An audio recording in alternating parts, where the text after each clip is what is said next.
Donc bonjour à tous, on va aborder le drop en couverture de passe. Aujourd'hui avec Kevin, une fois de plus, qui va me servir de cobaye. Donc très important, tout d'abord, Quelle est la première chose à regarder, en fait, c'est la reconnaissance du jeu. Donc qu'est-ce qui va nous indiquer que c'est une passe?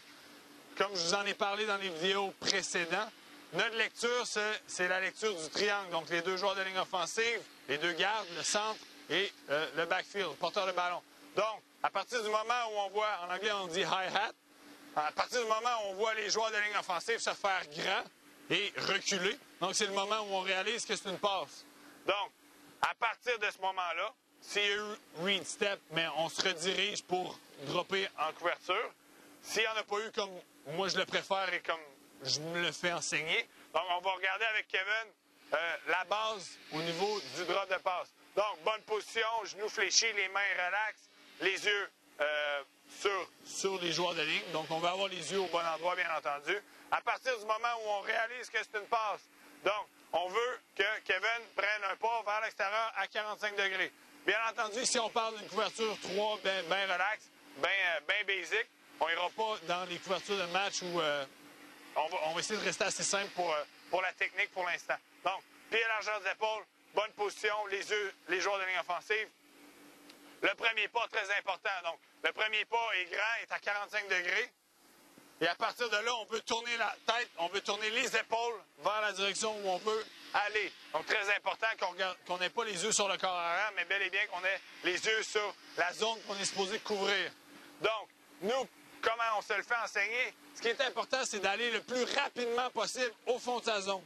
Donc, moi, par exemple, sur la majorité de mes couvertures de zone à Winnipeg, ils nous demandent d'être 12 verges de profondeur. Donc, c'est quoi le plus facile? C'est justement d'aller chercher ce 12 verges de profondeur-là le plus rapidement possible pour être en mesure de garder toutes les menaces devant nous. Donc, tu ne veux pas te retrouver à 8 ou 9 verges où tu as des menaces en avant et des menaces à l'arrière. Donc, en étant à 12 verges, comme ça, tout ce qui se passe en avant, on est responsable. Ce qui se passe en arrière, on sait qu'il y a un joueur qui va couvrir ces zones-là. Donc, ce n'est pas notre responsabilité. Donc, si on y va avec Kevin, je vais lui demander de juste faire les 3-4 premiers pas. Donc, à partir du moment où il reconnaît la passe. Donc, très important, vous voyez, la technique utilisée, c'est un crossover. Donc, vous ne voulez pas partir en shuffle. Vous ne voulez pas partir en backpedal. Tout dépendamment de quelle zone que vous avez, bien entendu. Si vous avez un hook curl, vous avez justement à ouvrir à 45 degrés, mais c'est très important que le premier pas soit agressif, soit rapide, et par la suite, c'est du crossover jusqu'au fond de la zone. Un coup qu'on y est rendu, donc par exemple, on serait rendu dans le fond de la zone, juste pour le bienfait d'exemple, on veut retourner nos épaules pour redevenir parallèle à la ligne de mêlée. Donc, très important, on arrive au fond de la zone, on reprend notre position de base et on garde notre tête. Keep your head on swivel. C'est comme ça qu'ils le disent en anglais. Juste garder ta tête active. Donc, tu ne veux pas avoir les yeux rivés sur le corps arrière. Tu vas avoir les yeux rivés sur les menaces qui pourraient survenir dans ta zone. Donc, au niveau de la couverture de passe, ce serait les rudiments basiques, si je peux dire.